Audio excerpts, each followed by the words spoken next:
Hi friends, welcome to Ram మీ సేవ channel. So friends, ఈ వీడియోలో వచ్చేసి మన ఒరిజినల్ ఓటర్ కార్డును మన మొబైల్ ద్వారా ఏ విధంగా డౌన్లోడ్ చేసుకోవాలో తెలుసుకుందాం. జస్ట్ మనం 2 మినిట్స్లోనే మన ఒరిజినల్ ఓటర్ కార్డును మన మొబైల్ ద్వారా డౌన్లోడ్ చేసుకోవచ్చు అనమాట. ప్రజెంట్ అయితే ఈ అవకాశాన్ని ఎలక్షన్ కమిషన్ వారు మనకు కల్పించడం జరిగింది. ఫ్రెండ్స్, అలాగే మీరు మరిన్ని అప్డేట్స్ను మిస్ అవ్వకుండా పొందాలి అనుకుంటే రామ్ మీ సేవ టెలిగ్రామ్ గ్రూప్లో అయితే జాయిన్ అవ్వండి. సో ఇంకా గ్రూప్లో జాయిన్ కాని వారు జస్ట్ మీరు టెలిగ్రామ్ యాప్లో రామ్ మీ సేవ అని చెప్పి సెర్చ్ చేస్తేనే రామ్ మీ సేవ గ్రూప్ అనేది చూపిస్తుంది. ముందుగా మీరు వచ్చేసి మీ మొబైల్లో ప్లేస్టోర్ ఓపెన్ చేసుకొని ఇక్కడ వచ్చేసి ఓటర్ హెల్ప్ లైన్ యాప్ అని చెప్పి సెర్చ్ చేస్తేనే ఈ విధంగా యాప్ అనేది చూపిస్తుంది. సో యాప్ని అయితే ఇన్స్టాల్ చేసుకొని ఓపెన్ చేసుకోండి. సో యాప్ను ఓపెన్ చేసుకున్న వెంటనే ఈ విధంగా మనకు చూపిస్తుంది. ఇలా మీకు లాగిన్ అవ్వండి అని చూపిస్తుంది. సో ఇక్కడ వచ్చేసి మీరు న్యూ యూజర్ అయితే కనుక ఇక్కడ మనకు న్యూ యూజర్ అని చెప్పి ఆప్షన్ ఉంది కదా. సో దాన్ని క్లిక్ చేసుకొని మనం ఈ యాప్లో రిజిస్టర్ అయితే అవ్వాల్సి ఉంటుంది. ఈ విధంగా మనకు మొబైల్ నెంబర్ ఎంటర్ చేయండి అని చూపిస్తుంది. సో మొబైల్ నెంబర్ని ఎంటర్ చేసేసి ఇక్కడ మీరు సెండ్ ఓటీపీ అని ఉంది కదా. సో దీన్ని క్లిక్ చేస్తే మొబైల్ నెంబర్కు ఓటీపీ అనేది వస్తుందన్నమాట.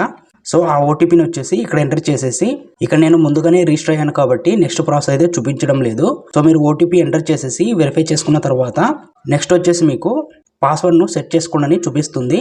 స్టార్టింగ్ వచ్చేసి క్యాపిటల్ లెటర్ ఉండి ఆ తర్వాత స్మాల్ లెటర్స్ ఉండి అదేవిధంగా స్పెషల్ క్యారెక్టర్ స్టార్ కానీ యాష్ కానీ ఉండే విధంగా నెంబర్స్ ఉండే విధంగా సో ఈ విధంగా మీరు ఈ కాంబినేషన్లో ఇక్కడ పాస్వర్డ్ అయితే సెట్ చేసుకోవాల్సి ఉంటుందన్నమాట. సో పాస్వర్డ్ను సెట్ చేసుకున్న తర్వాత ప్రాసెస్ అయితే కంప్లీట్ అవుతుంది. ఆ తర్వాత మీరు లాగిన్ అయితే అవ్వాల్సి ఉంటుంది. మీ మొబైల్ నెంబర్ని ఎంటర్ చేయాల్సి ఉంటుంది. అలా ఇక్కడ మీరు సెట్ చేసుకున్న పాస్వర్డ్ని అయితే ఇక్కడ ఎంటర్ చేసేసి ఇక్కడ సెండ్ ఓటీపీ క్లిక్ చేసుకుంటే ఓటీపీ అనేది వస్తుందన్నమాట. సో ఆ ఓటీపీని ఎంటర్ చేసుకున్న తర్వాత ఏ విధంగా మీకు యాప్ అనేది ఓపెన్ అయిపోతుంది. సో ఇక్కడ థర్డ్ ఆప్షన్ ఉంది కదా, డౌన్లోడ్ ఈ ఈపీఐసి అని. సో దీన్ని క్లిక్ చేసుకుంటే ఈ విధంగా మనకు ఓపెన్ అవుతుంది. సో ఇక్కడ వచ్చేసి మీ ఓటర్ నెంబర్ ఉంటే కనుక yes I have EPIC number అని చెప్పి సెలెక్ట్ చేయాల్సి ఉంటుంది. ఒకవేళ మీరు కొత్తగా ఓటర్ కార్డు అప్లై చేసుకొని ఉంటే మీకు రెఫరెన్స్ నెంబర్ అయితే ఉంటుంది కదా. ఇక్కడ రెండోది ఉంది కదా, yes I have form reference number అని చెప్పి సో దీన్ని క్లిక్ చేయాల్సి ఉంటుంది. సో ఇక్కడ ఓటర్ ఐడి నెంబర్తో నేను ట్రై చేస్తాను. నాదైతే ఓటర్ ఐడి నెంబర్ ఉందన్నమాట. సో ఇక్కడ yes I have EPIC number click చేస్తాను. ఆ తర్వాత మనకు ఈ విధంగా ఓపెన్ అవుతుంది. సో ఇక్కడ వచ్చేసి మీ ఓటర్ ఐడి నెంబర్ని అయితే ఎంటర్ చేయాల్సి ఉంటుంది. అలాగే ఇక్కడ మీ స్టేట్ని అయితే సెలెక్ట్ చేసుకోవాల్సి ఉంటుంది.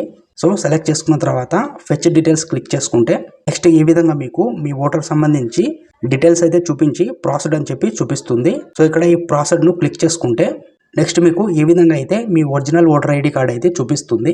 సో ఇది నా ఒరిజినల్ ఓటర్ ఐడి కార్డ్ అనమాట. సో మీరు ఈ ఓటర్ ఐడిని డౌన్లోడ్ చేసుకోవాలనుకుంటే ఇక్కడ మనకు షేర్ ఆప్షన్ ఉంది కదా. సో దాన్ని క్లిక్ చేసుకుంటే డౌన్లోడ్ ఆప్షన్ అనేది ఉంటుంది.